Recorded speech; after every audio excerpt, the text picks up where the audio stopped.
by Mark.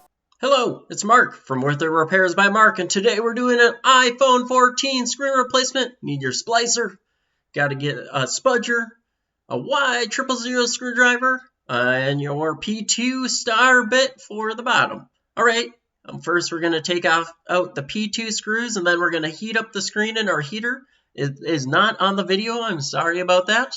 But once you heat up the screen, then we'll show you how to pry it off.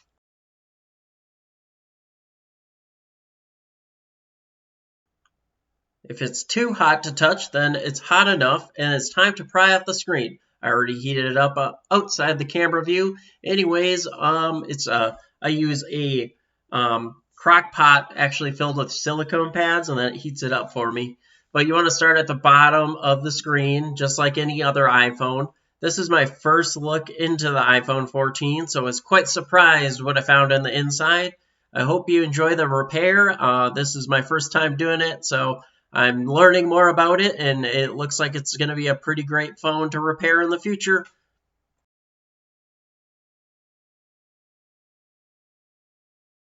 Voila! Here is the iPhone 14 inside of it. What the heck? There's this metal plate here. I don't know what's going on. Where the heck is the battery connection? I figured it out. I had to go off camera and look it up a little bit, and it looked like it might be on the back. And I was I didn't want to mess anything up, so I made sure I actually turned it off before I pried off the screen. Now, let's bust out that Y000 screwdriver, unscrew the screen's connection here, and then the proximity sensor as well. And you can't pry it with your fingers here. The little brackets were getting away from me. I trimmed my nails a little bit too early in the week this week. Makes my job a lot harder. Anyways, at least we have spudgers. So I got my spudger out, and then I was able to get these connections off here.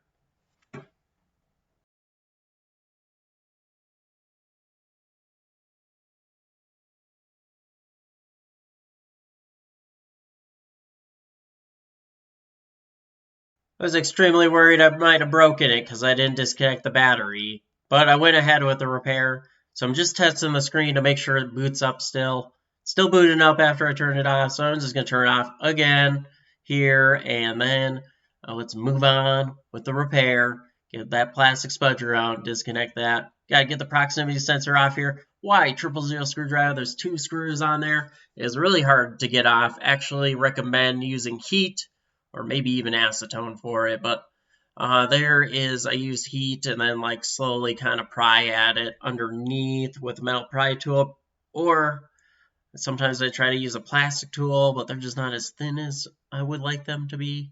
But so I just carefully kind of like pull on it here, and just watch the video here and you'll see how I got it off.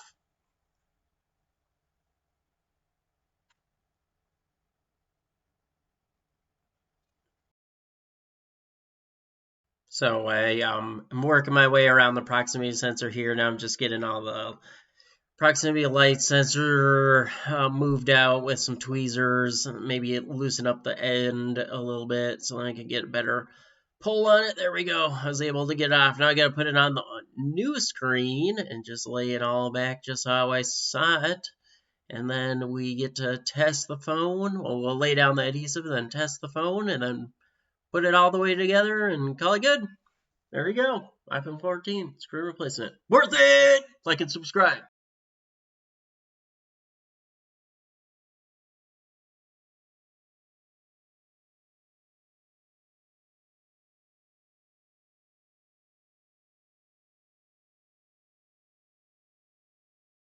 While I put this together, I would like to answer some questions you guys might have for me, like how I can't turn it off.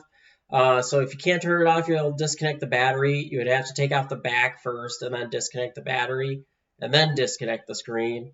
If you can't or whatever, you can always try like a force reboot it, do the key sequence, volume up, volume down, click and hold volume inside, and then it should turn off and then turn back on. A force restart, it could turn it back on too. And then also, if Face ID didn't work anymore. So Face ID did work after I did the screen replacement. I'm not quite sure if you break the proximity sensor, if the Face ID will go away anymore. I don't know the answer to that yet, but please leave me a comment below. I'll try to help you the best I can. Thanks. Like and subscribe.